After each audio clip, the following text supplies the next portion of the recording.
Hai semuanya, bertemu lagi bersama Bu Guru Putri. Pada video pembelajaran kali ini, kita akan membahas tentang gagasan pokok dan gagasan pendukung pada sebuah teks. Pada pembelajaran sebelumnya, kalian sudah mengenal tentang paragraf dan kalimat dalam sebuah teks. Kita mengingat kembali ya bahwa paragraf adalah gabungan dari beberapa kalimat. Pada setiap paragraf terdiri lebih dari satu kalimat. Penulisan paragraf adalah agak menjorok ke dalam. Pada umumnya, sebuah paragraf terdiri dari satu gagasan pokok dan beberapa gagasan pendukung.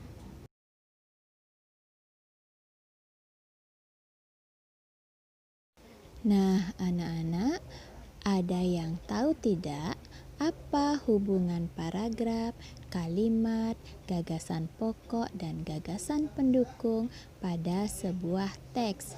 Yuk kita cari tahu. Pengertian gagasan pokok. Gagasan pokok atau gagasan utama adalah ide dasar atau sebuah inti pembahasan yang tertulis di dalam paragraf. Dalam sebuah paragraf, kita dapat menemukan gagasan pokok di dalam sebuah kalimat utama yang menjadi topik pembahasan. Gagasan pokok biasanya terletak pada awal kalimat yang disebut dengan paragraf deduktif. Jika terletak di akhir kalimat disebut dengan paragraf induktif. Jika di awal dan akhir kalimat disebut dengan paragraf campuran. Ciri-ciri gagasan pokok terdiri atas satu kalimat utuh yang berdiri sendiri, dibentuk tanpa kata sambung. Memiliki kalimat yang jelas tanpa dihubungkan dengan kalimat yang lain.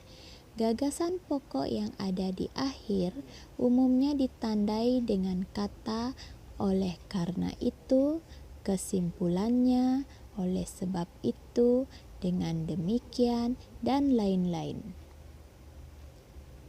Cara menemukan gagasan pokok yaitu 1. Dengan membaca dan memahami dengan cermat isi teks. 2. Dengan menentukan kalimat utama. Apa itu gagasan pendukung? Gagasan pendukung adalah gagasan atau ide yang menjelaskan gagasan utama atau ide pokok. Gagasan pendukung dalam satu paragraf dapat lebih dari satu gagasan.